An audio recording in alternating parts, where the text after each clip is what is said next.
Hello, welcome to the Fantastic Fiction at KGB reading series. Fantastic Fiction is a monthly speculative fiction reading series held on the third Wednesday of every month, hosted by Ellen Datlow and me, Matthew Kressel. We spotlight well-known and up-and-coming science fiction, fantasy, and horror authors, and admission is always free. We publish a monthly podcast and video so people who can't attend the in-person event can still enjoy the readings. If you'd like to support the series, you can donate at kgbfantasticfiction.org/support. Anyway, on to the show.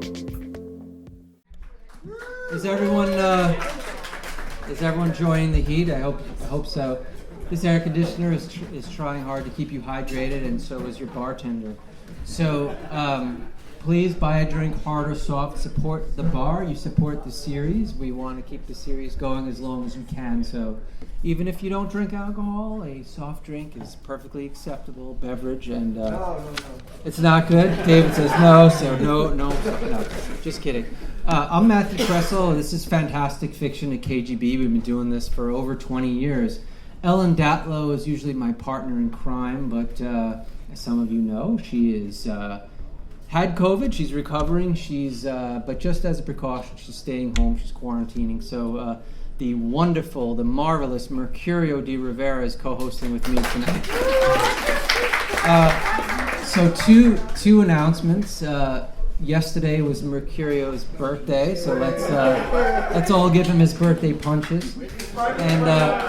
And his Mosaic novel has just been nominated for an Arthur C. Clarke Award. So So it's called Wergen, the Alien Love War, and it is. I know I've mentioned it here before, but it's basically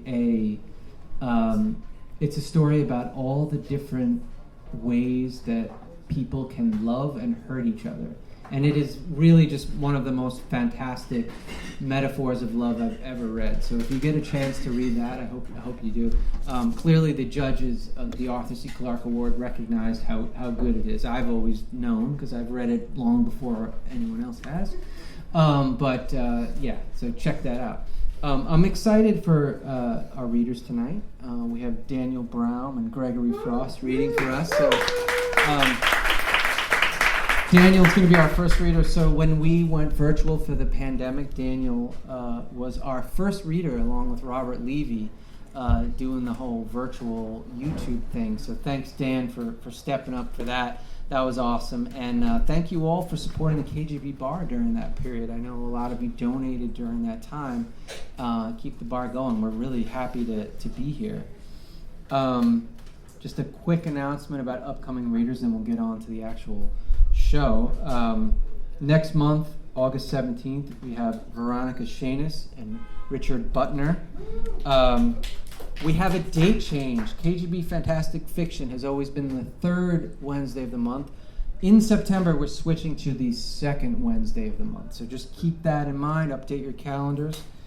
September 14th, we have Nasim Jamia, and Nick Kaufman, who's right here.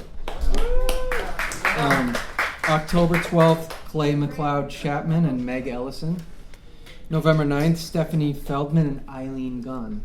So we hope that you will join us for those readers. And Dan, you have books for sale tonight. I assume you'll mention it, but yes, if during the break, we're going to take a break after Dan's reading. Come up, buy a book, get it signed if you have a book, or if you just want to get to know the authors, they're here. Greg, do you have any books for sale? No books for sale, but Gregory Frost, you can find him on your favorite bookstore. I'm sorry? Oh, all right. Daniel Braum writes strange tales in the tradition of Robert Aikman.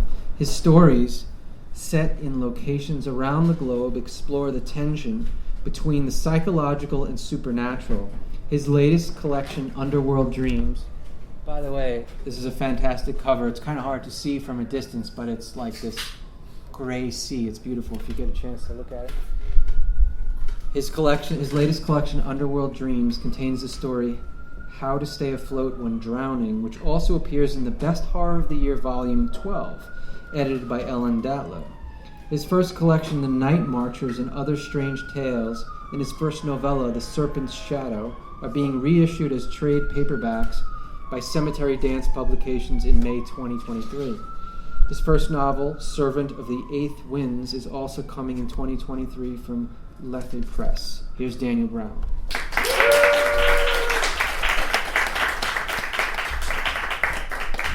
Thank you so much, Matt and Ellen and KGB. And thank you to all of you. Wow. It sure is great to be here in person and to see all of your faces. Thank you so much for coming. Tonight, I'm reading from a story that's not out yet. The story is titled A Loch Ness Monster Under the Light of the Southern Cross. And it's coming out next year in a book that's just been announced called And Still We Wander Further, an anthology of labyrinths. And that's edited by Justin Burnett, and it's being published by Ontology Books. So it's a long story, and it shifts back and forth in time. I'm going to read two sections that follow each other chronologically. The only bit of information I'll say about the section you're not going to hear tonight is just that the characters who you will meet, Ronnie and Lena, were childhood friends who experienced some trauma together, and they've reconnected later in life. Lena's father disappeared when they were children, and they recently discovered his location, and they're on this journey when you meet them. So this is from A Loch Ness Monster Under the Light of the Southern Cross. Thank you. Stan Creek District, Belize.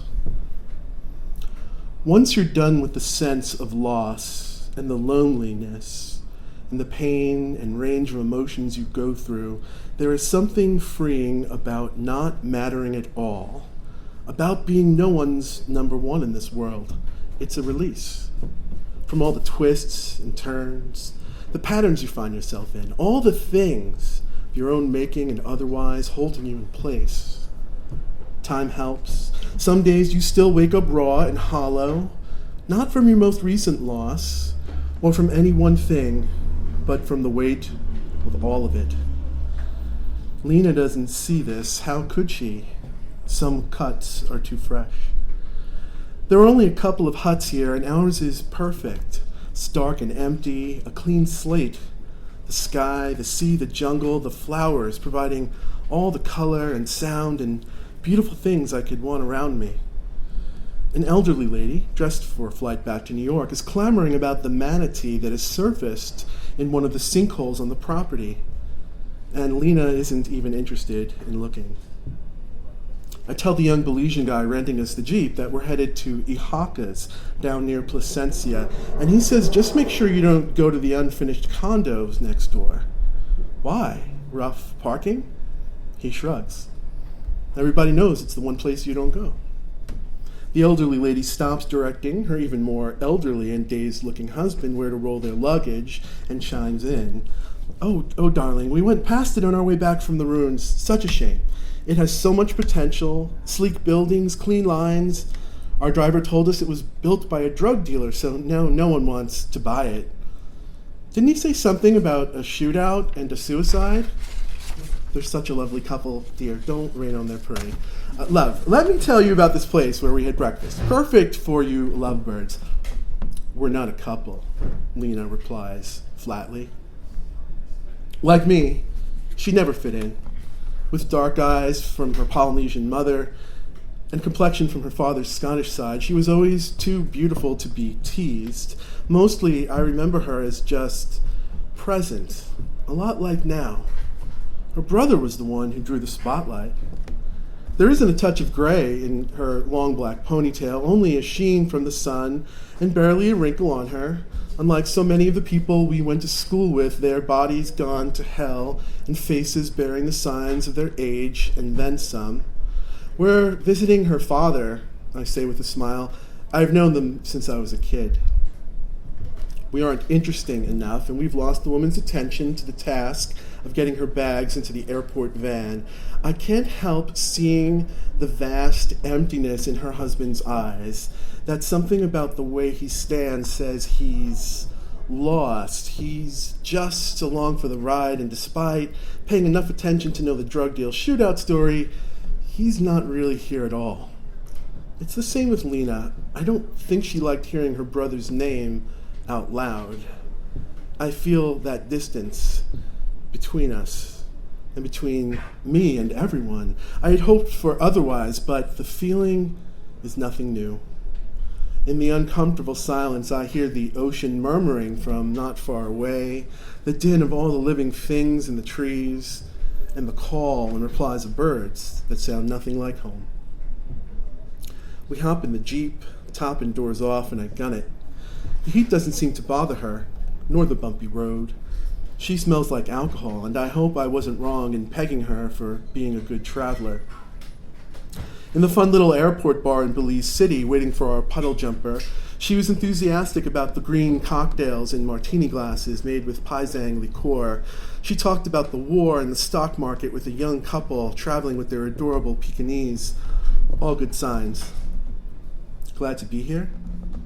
She only gives a nod. I immediately wish I hadn't spoken. When someone's mind is in a maze, there's not a lot you can do to lead them out. How long does it take to communicate the events of decades gone by? The scale of disappointments, a day, a week? Even after everything that scarred and didn't heal, I never lost sight of the fact that the world was full of love. I never felt the need to escape. Despite countless ghosts and memories in so many of my everyday places, I never felt the suburban streets were harsh or ugly or even painful anymore. No sharp edges, things just became worn and acquired an ever-present weight, unnoticeable on most days, at least the good ones. I was feeling that benign numbness yesterday when I reconnected with Lena. The road's 2 lanes carve a path through an incomprehensible mass of wild greenery and trees on either side. I like the heat and the wind. Lena produces an airplane-sized liqueur bottle, I have no idea where from, and downs it. In the second my eyes are on her, someone darts into the road. I swerve and manage to keep the Jeep off the muddy ditch of a shoulder and moving forward. Lena doesn't appear fazed, so I guess she's all right. More people emerge from the jungle. They're carrying something above them, something big. A dead crocodile. It's huge. They're walking with it in some sort of procession. Belizeans and expats, a couple of dozen people from all walks of life. I slow to a halt to let them safely cross the road. "Hey, honk for us," one of them calls. Lena reaches over and smashes the horn to their delight. A couple of young men jump on our hood and slap our windshield and give the thumbs up. "What's going on?" I say over the engine and the people. I can hear they are singing something mournful. "We got him. This is the salty that took the Johnson's kid, Sarita," a shirtless American guy with long dreads and a baby face tells me. We watch them cross and disappear into the other side. Maybe heading for the beach, I guess. I notice some monkeys in one of the big strangler figs in the tangle of trees, just sitting there in a bough, eating fruit and watching, too. They got that thing in the jungle? Maybe in one of the underground rivers, I say, or sinkholes. This whole area is connected that way. I get us moving, and before long, we've reached what I think are the condos. There's a gateway and long drive that looks like it belongs in Beverly Hills or New Jersey, leading past a moat-like canal circling the place. The canals and uniformity of the rows of white buildings evoke every gated community in Florida I've ever seen. The road veers right, and a big painted wooden sign comes into view. Ihaka's. Draped in Christmas lights, it no doubt cannot be missed at night. I roll into the dirt patch of cleared jungle that is the parking lot and line the Jeep up with the dozen or so cars there. New and mostly clean rentals, like ours. A few paces inside the tree line, I can see the wall-less bar, the bamboo struts and thatch, and 2 shelves of liqueur beneath the taxidermy crocodile, exactly the same as we saw it on the TV in the 7-Eleven. And there's Lena's dad, shaking a metal shaker. Right out of my childhood memory. Same dark glasses, and not looking like he's aged much. He's in a loose-fitting, dark dress shirt and slacks, not the plain gray suits I remember him in. I hadn't put eyes on him since the days the Smiths broke up and left us holding tickets to their show at the Ritz. His son's name on the big sign and Lena's tense stare leave no doubt it's him, as if there were any question. You okay? Mm-hmm, Lena says. Let's get a drink. We take seats at the bar, her dad still tall and skinny and pasty white. Up close, I see there are wrinkles on his forehead and dark patches under his eyes. Lena catches his attention and orders. I see you've got Midori. Good. 2 melon balls. Extra vodka for me. Hold the pineapple juice for him. For a second, I am clueless about her order. Then I remember it was Ihaka's drink, just the way he liked it. He loved those godforsaken concoctions and didn't give a flying fuck if any of his jock teammates summoned the balls to roust him for drinking a so-called girly drink. Lena's dad puts a brown square of napkin in front of each of us. 2 melon balls, got it, coming right up. He turns, grabs 2 highball glasses from the hanging rack and begins fixing the drinks. Forget about me. How can it be he doesn't recognize her? Fuck this, we're out of here, Lena says, and is on her feet. I know it's been how long, but not recognizing your own daughter, that's fucked up. Lena marches to the Jeep. I don't dare say a word. Keys, she says. I throw them to her and hop in the side. How dare he use Ihaka's name for his bar, she says as we roll past the sign. She peels out and we're back heading north. She brings the Jeep to a dangerous speed, then slams on the brakes. She backs up right on the road and turns into the condos. Here? I want to see this fucking place, she says. It looks abandoned. It is abandoned. It's empty. Nothing to see. She parks up against the big gate and gets out of the Jeep. There's an access door made out of the same bars that isn't padlocked, and it swings right open. I follow her. The path to the row of finished houses is flanked by a canal.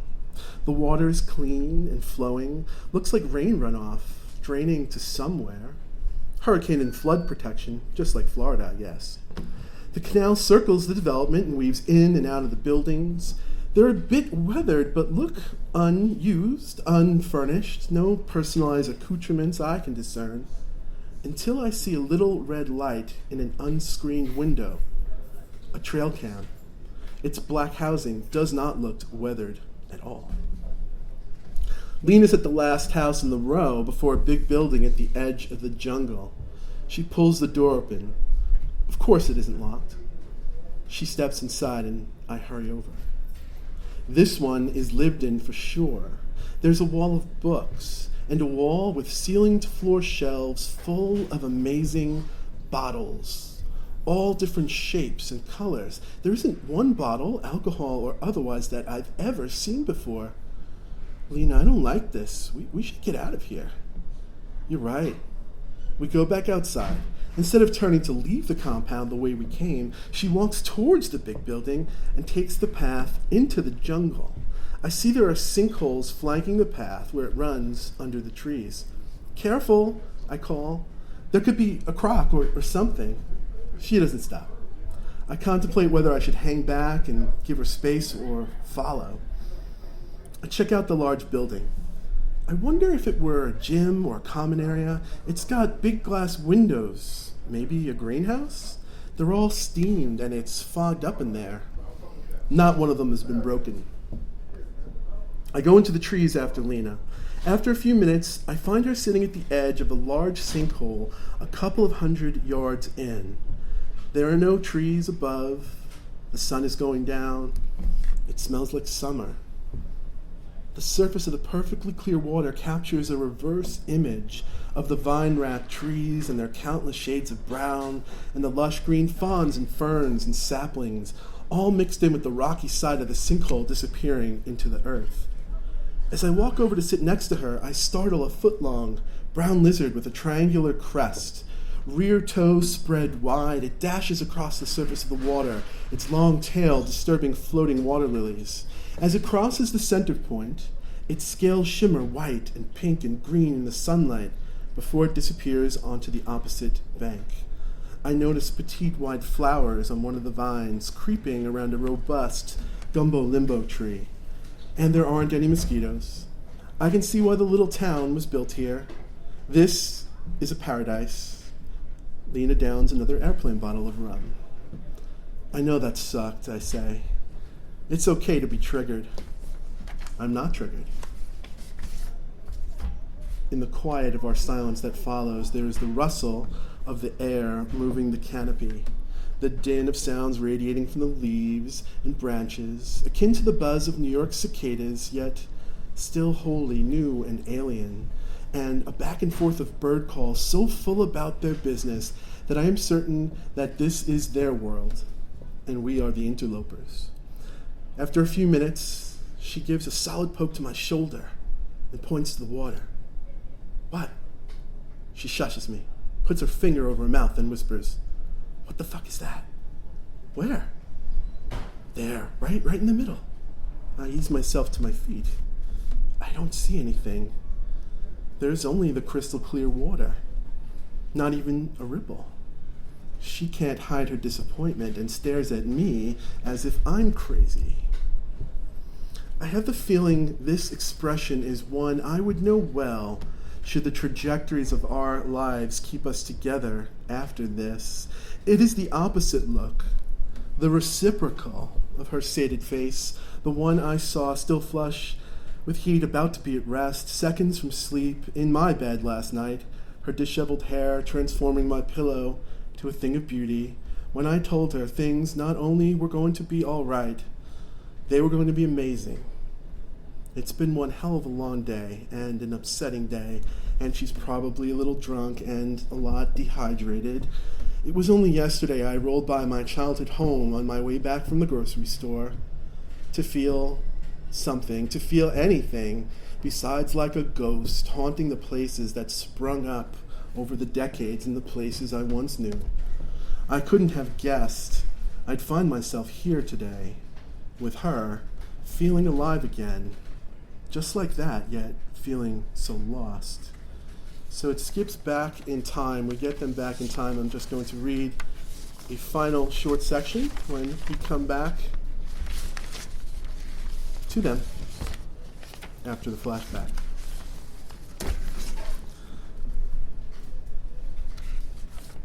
And here we are. Lena stands and walks along the bank, glancing in the sinkhole every couple of seconds while navigating through the tangle of brush.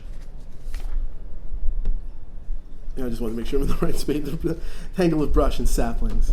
What is it she thinks she sees? Hey, I think we should split. I want to check it out here a little more. Will you give me just a few? Okay, a few. Be careful, please. I take the trail out and stop walking at the big building. Its side facing the jungle is made of 2 barn-style doors. I pull one open just enough to peek inside. Cool white mist wafts out, and the odor of turpentine and something resinous hits me. I inch my head in and can see the large spaces mostly empty. Up top, a sprinkler wand running along the row of sunroof windows kicks on with a hiss and spray of water. Through the moisture and fog, I make out a large, low rectangular table in the center running the length of the place. Something big is on it, all wrapped in bandages. Some sort of animal? It has a long snout like a croc, but the thing is not croc-shaped, and it's the size of a whale, though it's definitely not an orca or other small whale. Its shape is nothing I've ever seen before. Its neck is long, too long for a crocodile. One of the cream-colored medicinal bandages has unfurled and hangs from a thin, triangular flipper. I step inside. The air is heavy, even more humid than outside, and tinged with a herbaceous smell. Beneath the green and floral odor, the reek of something sweet and pungent lurks, along with more of that bitter turpentine. The far end of the table is a cart loaded with odd bottles, the same different colored glass kinds that we saw in that housing unit. I take another cautious step and freeze when red lights wink on. more trail cams. I breathe for a moment, staring at the clouds of mist glowing pink, then back out. I catch a whiff of something plum-like and resinous as I close the doors. We'll stop it right there, and thank you so much for listening. We'll take a break. Greg will be up next, and thank you so much. It's a selection. That book's going to be out next year, and I have a selection of my collections and some anthologies my works appeared in, if you care to have a look. Thank you so much, everyone.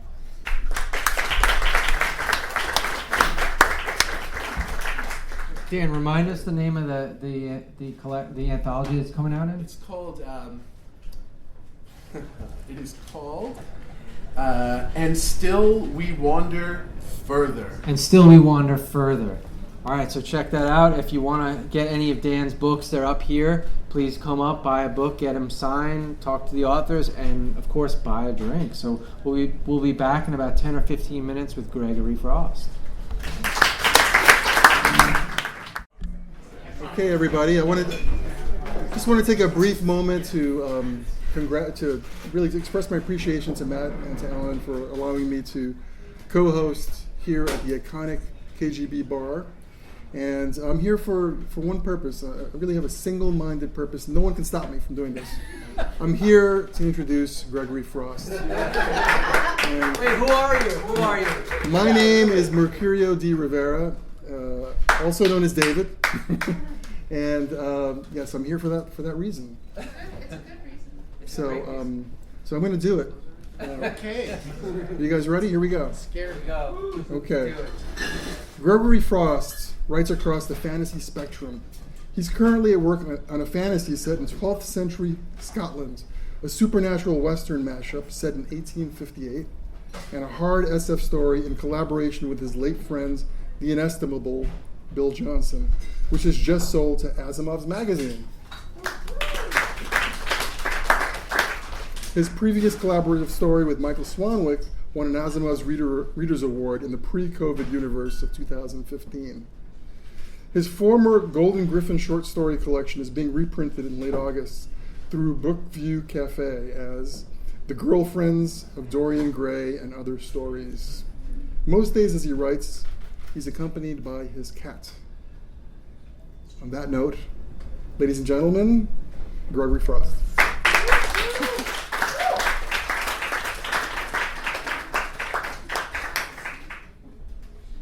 You say that now. No. Anyway. So, all right. So this is a story. Apparently, there have been a lot of readings from this anthology just in the last couple of days. This is a story I wrote for a theme anthology edited by Michael Ventrilla called Three Time Travelers Walk Into... Anyway, that's it. That's ellipses, and that's it. Yeah. And I'll give you the background on the story, but I'd rather just read the story instead. But what I did is accidentally write a one-act play. So if anybody wants to put this on, it's really easy. So anyway, that said, can I move this light back? Just that much. I don't want to tear your tape up. It's It's brand new. Oh, it's brand new. So am I. Okay, so. All right, so this is a story called Episode in Liminal State Technical Support, or Mr. Grant in the Bardo. 1:47:23 p.m. It is his 100th, his final session with Dr. Hartman, whom he calls my Mahatma. You would think it would be easy sailing by now. He lies back on the blue couch, closes his eyes, and waits, drifting. He should right now be seeing blossoming, exploding, and recurring Rorschach patterns saturated with color. Instead, when somebody shakes his shoulder, he finds himself lying on a thick cushion that's red as a field of poppies. He expects it will be Hartman shaking him, certainly not one of the staff.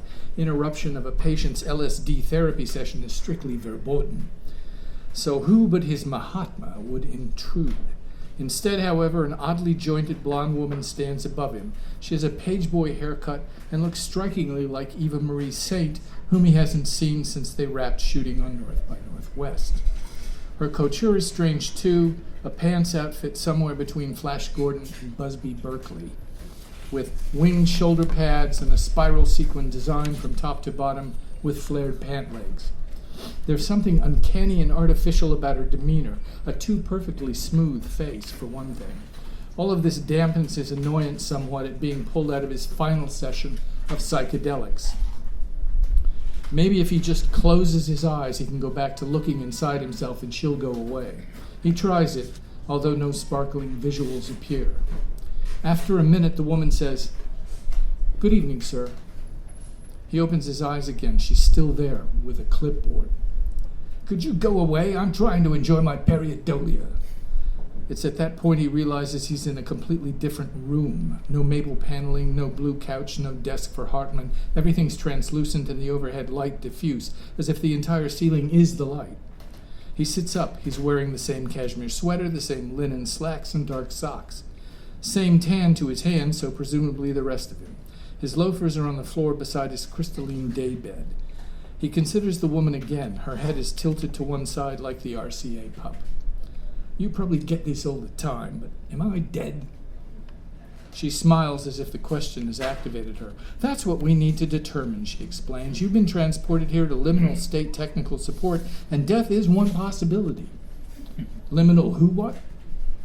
She consults her plastic clipboard. "It's our job, my job, to determine your fate, whether you're alive, dead, reborn, or transmogrified."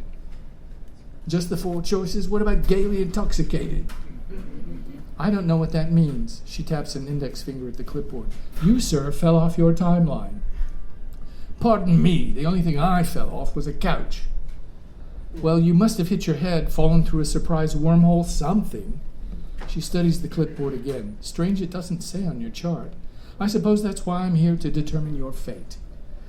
"If it's all the same to you, I don't want my fate determined. That's why I'm in therapy." He smooths his dark hair, going gray at the temples, feels around for a bump or a dent. There's nothing. "If you're technical support, what exactly is it you're supporting anyway?" "Why, the stability of the universe. There are beings like you who fall off the timeline. While some are supposed to disappear, most are not. It is our job to ensure all outcomes are correct." "And what, my hitting my head destabilizes the universe?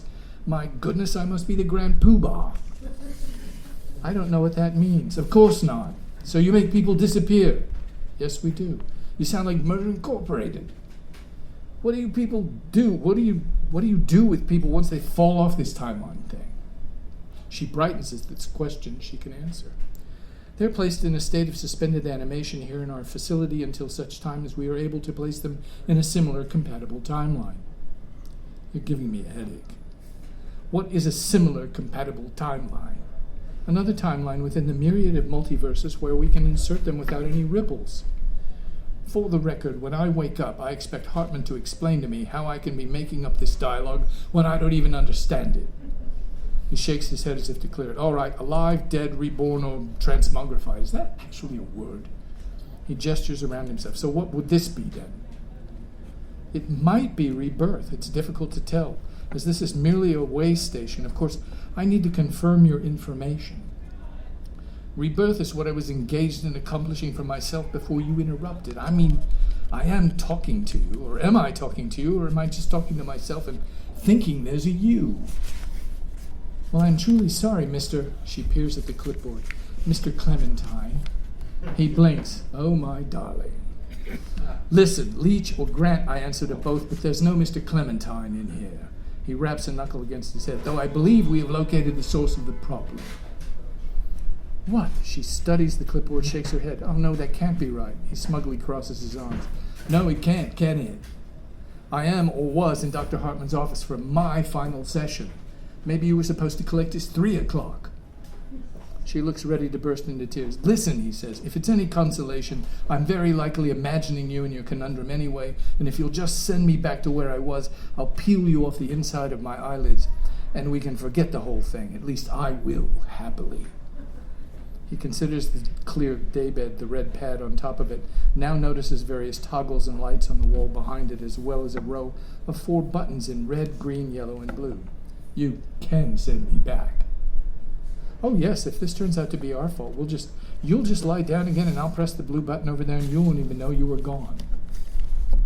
"Blue for alive, I hope?" "Of course. Red for rebirth, yellow for death, and yes, I think I've got it now, thank you." If you'll just lie down, I will go and find out what's happened to Clementine. Lost and gone forever, I imagine. I don't understand that. Dreadful sorry.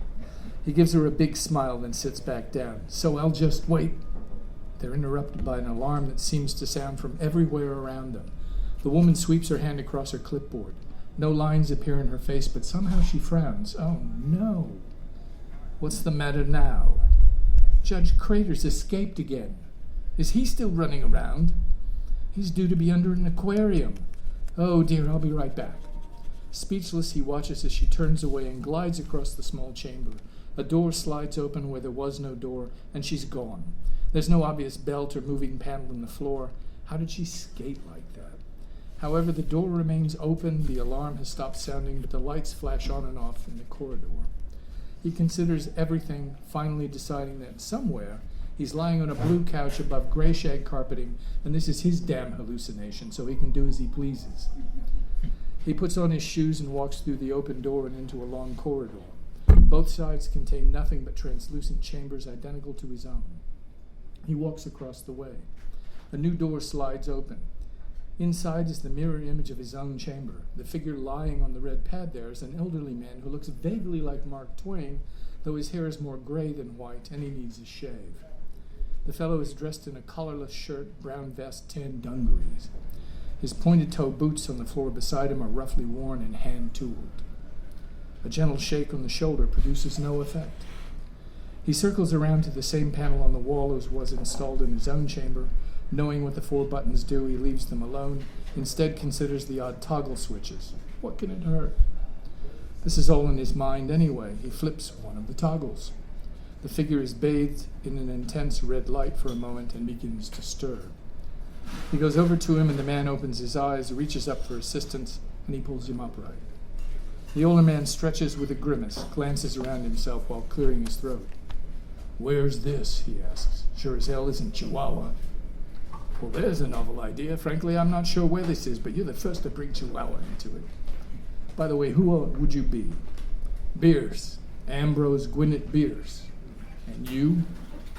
"Well, in for a penny. Grant. Carrie Archibald Leach Grant. Say, you aren't Chickamauga Bierce, are you?" "I am. Proud to be one of America's 3 greatest writers." He seems to find the idea absurd. "And who are the other 2? Without cracking a smile, Bierce replies, "William Dean Howells." "Well, he must get around a lot."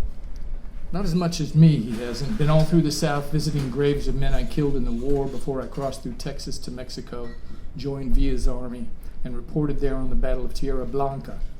I wrote of it to Blanche, and that's about all I remember. I was setting out." Stops and shakes his head. Bierce's demeanor is dour, not so much troubled as resolved.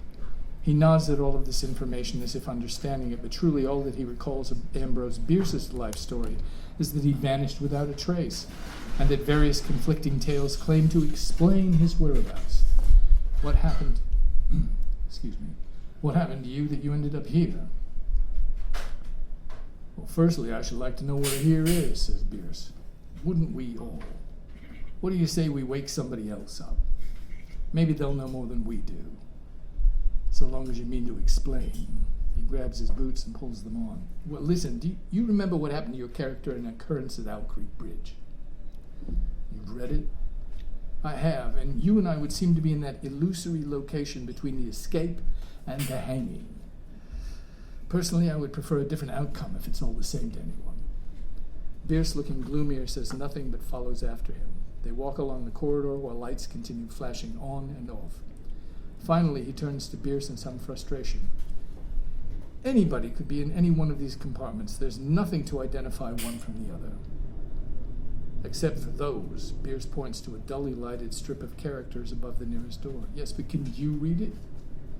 "No, sir, I can't. That's no lingo I've ever seen." "Me either. So I say, what the hell, let's take our chances and hope we don't wake up Attila the Hun." He walks over to the one in front of him, and the invisible door magically defines itself and slides aside. "Shall we?" "Might as well," says Bierce. "Can't dance."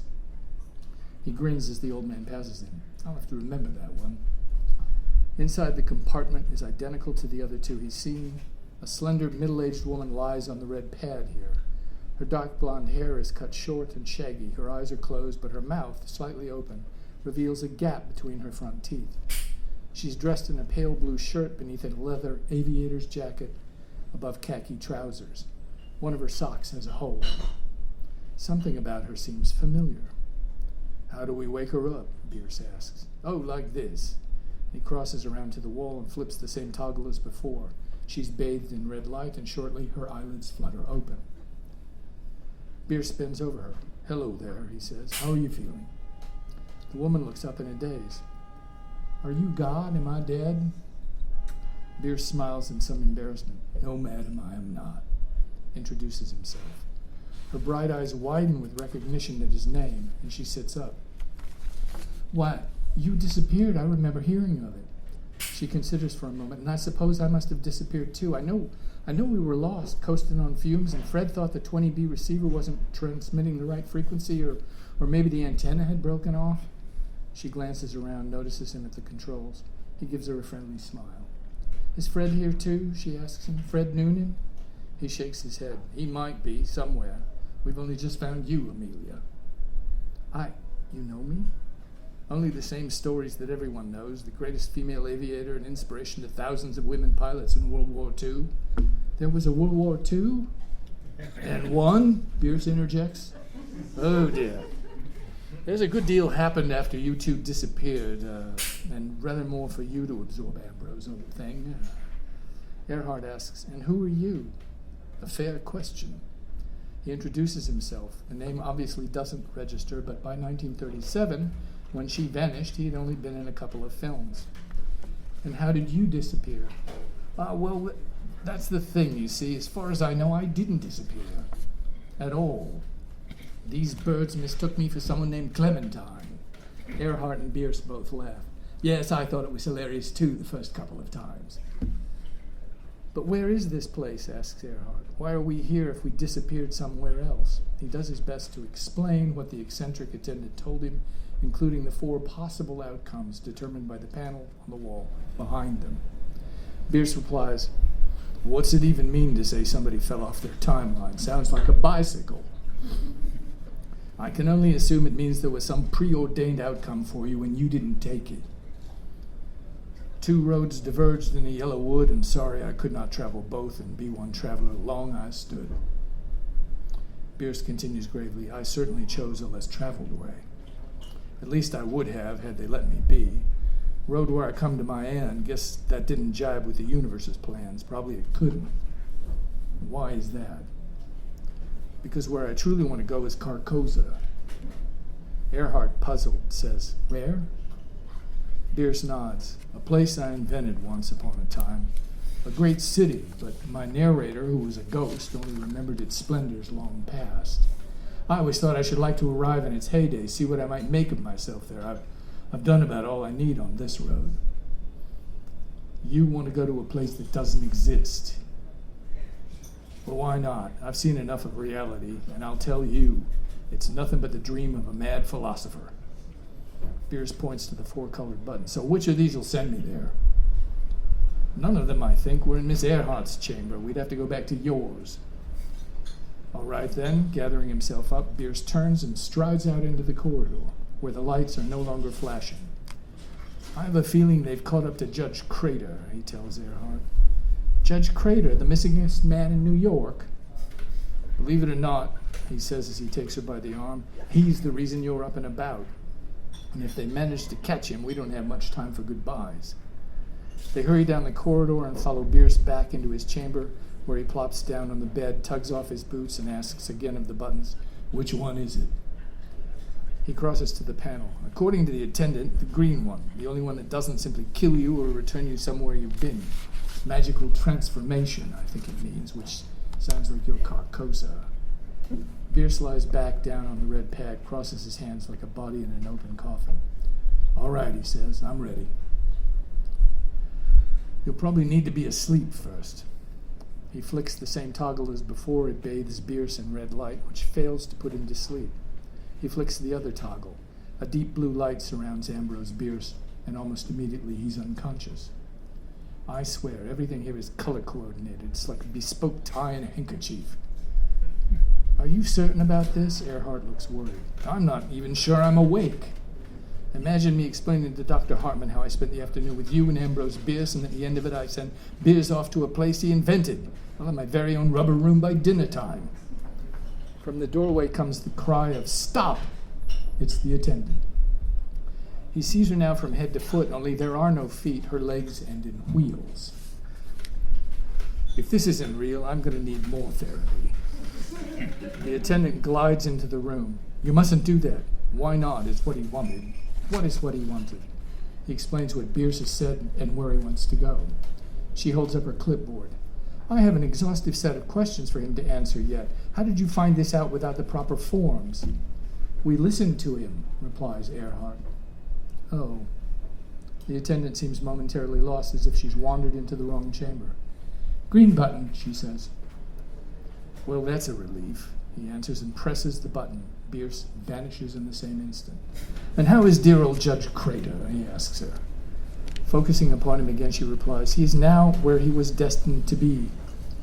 Under an aquarium, you said. I bet that was fun for him. What about me? Asks Earhart, and Fred. Yes, what about Fred Noonan? He inquires of the attendant. She consults the clipboard, which he notes has nothing on it. He's beginning to suspect it's something other than a clipboard. He's gone, she says. We had no trouble inserting him back into a timeline. I'm not sure I want to know what that means. And Miss Earhart? I do not know what she desires nor where she wants to go. What's that mean, what I desire? She's asking him, not the attendant. Her eyes brim with tears, no doubt for the loss of her friend and co-pilot. But he can't help feeling some tenderness toward her. She is, in this topsy-turvy universe, the only 7 years older than he is, or rather she was back in 1937, a world-renowned heroine, someone who does things. Gently he tells her, you know, when I started in with this LSD therapy, I didn't know what I wanted. Just how miserably unhappy I'd been forever. Inside was this little boy, Archie, who believed for much of his life that his mother had deserted him and hated him, and so also believed that he must be worthless. Archie was walled off by the persona I built named Cary Grant, which protected him but also allowed him to thrive and undermine every relationship I had. Every woman was my mother, and Archie had it in for her. Even after I learned the truth that she had been put away in an asylum by my father, Archie continued to destroy everything. But now I've seen what inner peace looks like. He's done plenty, but my future doesn't include him anymore. That's what I want. I want to fall in love right for once. He looks at her with what he hopes is enticement, or maybe twice. She stands there silent for a moment. When she speaks, though, it's not what he was hoping to hear. I guess everything started for me on December 28, 1920, when Frank Hawkes took me up in his plane at the State Fair. After that, it was simply all those times flying with Netta, with Snooky. That was the best. Well, would have been if I hadn't had to endure all those sinus operations. That I can do without if you can make it possible. Otherwise, yes, if there's any place I'd like to be, it'd be with Snooky again on those training flights. I think she felt that way, too. And maybe all the good years with George, that would be fine. She smiles at him, and reluctantly, he nods, smiling back. The attendant consults her board. A closed loop, then, circling forever. He can't help barking a laugh. Isn't that figuratively what she's doing in the public imagination anyway? I suppose. Well then, let's find her a timeline. Come along. She rolls into the hall and along the open chamber. She pats the red cushion. Lie back on the frame, she instructs Earhart. Which button for her? Red, of course, for rebirth. Rebirth? He hesitates. You sure? Oh, yes. And she'll be reborn without the pain she spoke of and endure forever in the sphere of time she's chosen. It's closed and thus interrupts no other timeline. Thank you, Amelia says to him just before the blue light douses her and she falls asleep. Well, don't thank me, he quips. I'm just... Stops speaking because the red padded frame is empty. The attendant turns and efficiently glides over to him. And now, Mr. Clementine? He stabs a finger at her. You know the problem with your system is it's too rigid. I am not now, nor have I ever been, a practicing Clementine. It's Grant. Suit yourself. She rolls out of the empty chamber. I intend to, he says to nobody, all the rest of my days. Then he follows her out. Back in his chamber, he slips off his shoes and lies back.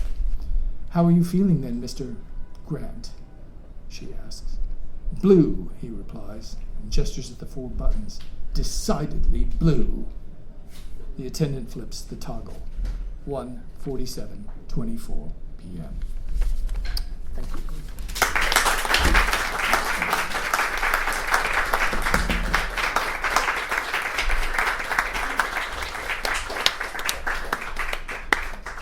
Thank you, Gregory. And tell us again where we can find that. That is I can't even speak. That is in an anthology called Three Time Travelers Walk Into. Three time travelers walk into ... All right. Well, thank you, Gregory. Thank you, Daniel. Thank you to the KGB bar and Kelly, our bartender, who's somewhere in the back. Thank you all who have attended tonight. We really appreciate coming in person and, of course, buying a drink, please. And then we will see you next month. So, yes. Awesome. And come and meet the authors and buy a book. So, yeah.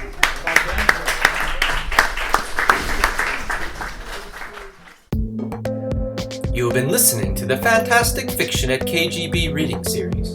Check out our website at kgbfantasticfiction.org and click on support if you'd like to help keep the series going.